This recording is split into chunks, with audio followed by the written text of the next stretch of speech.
आज हम लोग देखेंगे कि रीजनिंग के जो क्वेश्चन होंगे जो प्रीवियस ईयर में बार बार क्वेश्चन रिपीट किए हैं, तो उनको हम यहाँ पे लेके चलेंगे ताकि आपको एग्जाम में कुछ आसानी हो जाए।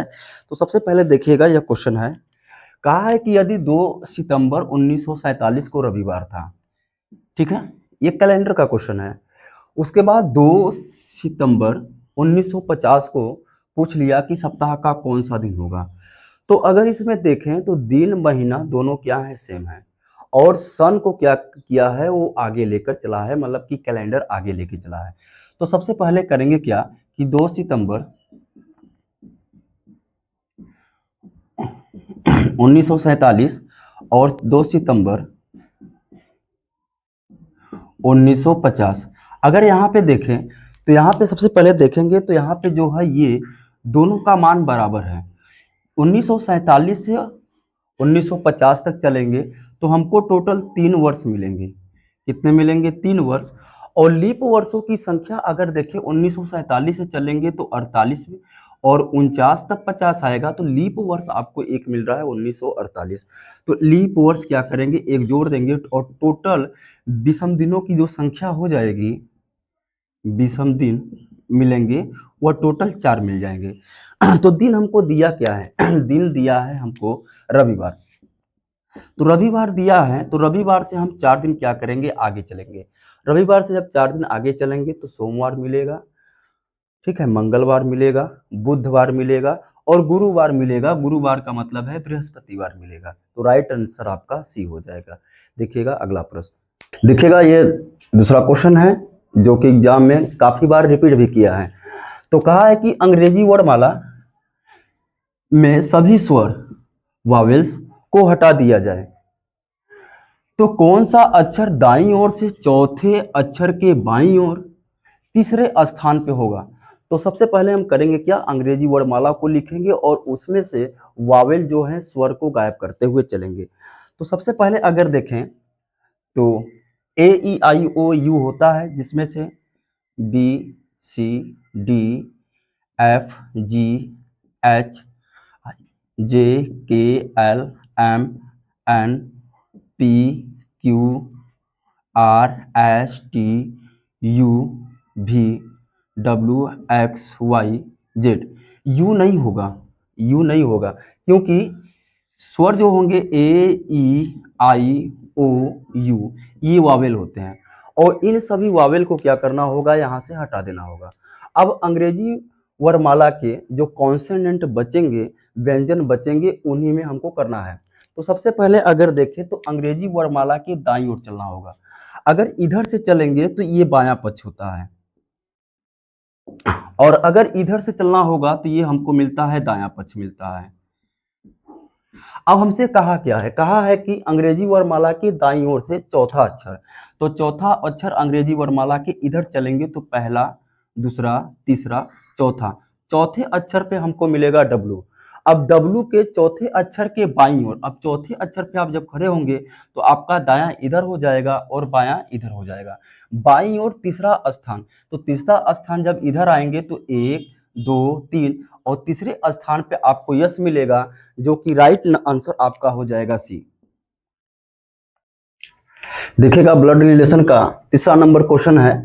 इसमें कहा है कि ए प्लस बी का अर्थ है ए बी का भाई है, ए माइनस बी का अर्थ है ए बी की बहन है, ए इंटू बी का अर्थ है ए बी की माँ है, और फिर कहा है कि ए भागे बी का अर्थ है कि ए बी का पिता है।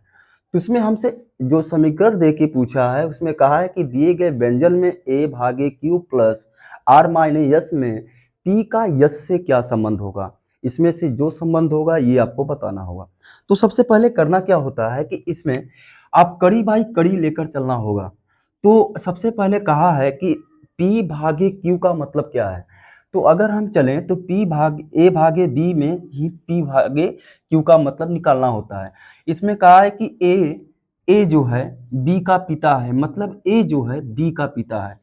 तो ठीक उसी तरह से पी जो होगा क्यू का पिता होगा। पी जो है क्यू का, तो पी को ऊपर बनाएंगे और यह पिता है क्यू का। इसमें जो होगा, जो पुरुष होंगे प्लस लगाएंगे और जो महिलाएं होंगे माइनस लगाएंगे। तो ये कहा है P जो है Q का पिता है, इसका मतलब P तो पता है, P के बारे में तो हमको जानकारी मिला कि ये पुरुष है, लेकिन Q के बारे में जानकारी नहीं मिल पा रही है कि ये पुरुष है कि महिला है। ठीक है, अब आगे चलेंगे। फिर हमसे आगे कहा है कि Q plus R, Q plus R तो प्लस वाले में आएंगे और कहा है कि A जो है B का भाई है, A B का भाई है, तो ठीक उसी तरह से Q R का भाई होगा।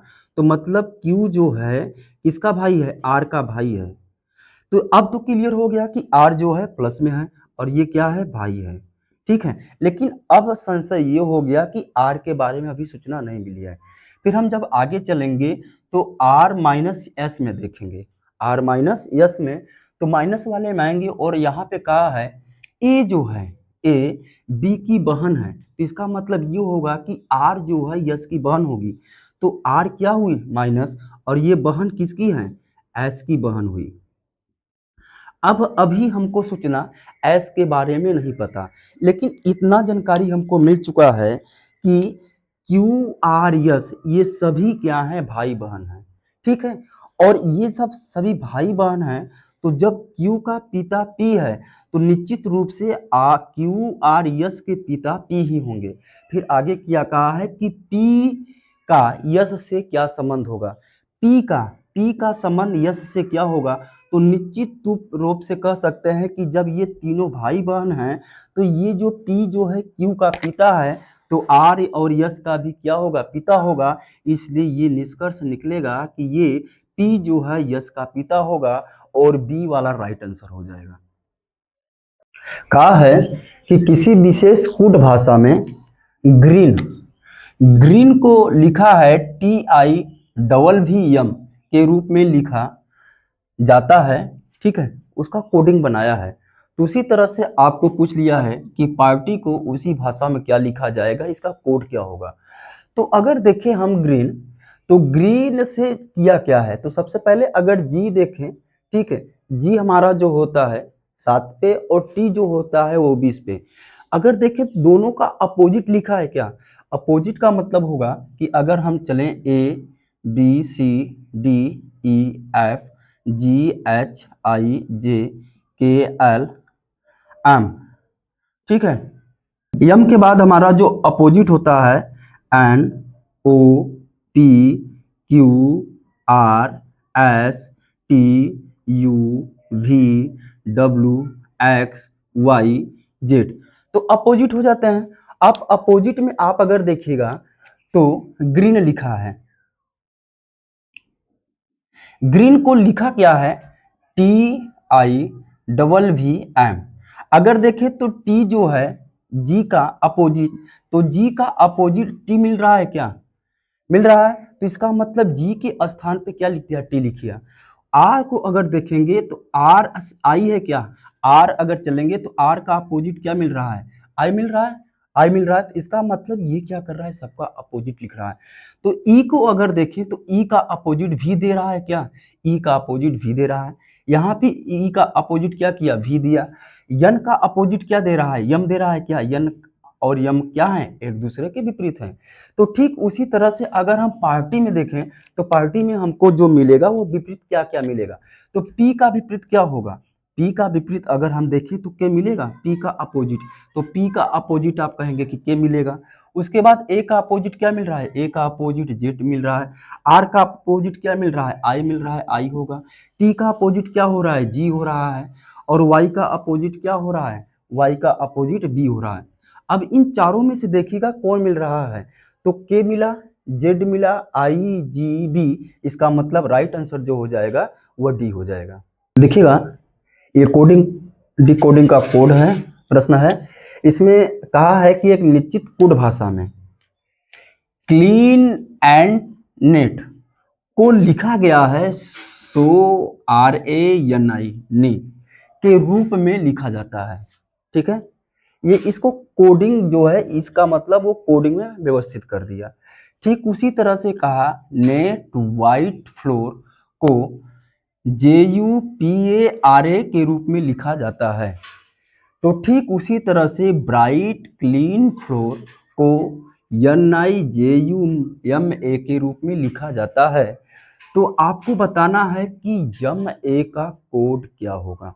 ठीक है, तो सबसे पहले आप देखिएगा इसमें करना क्या है। अगर हम देखें इस वाली लाइन को, तो ब्राइट क्लीन फ्लोर में अगर देखें NIJUMA, ठीक है, उसी तरह से अगर हम देखें तो फ्लोर यहाँ पे भी है और फ्लोर यहाँ पे भी है, दोनों में फ्लोर है। जब इन दोनों में फ्लोर है तो इन दोनों में क्या मिल रहा है, तो इन दोनों में जैसे ही आप यहाँ पे देखेंगे फ्लोर मिला है, ठीक उसी तरह से यहाँ पे भी कुछ ना कुछ मिल रहा होगा।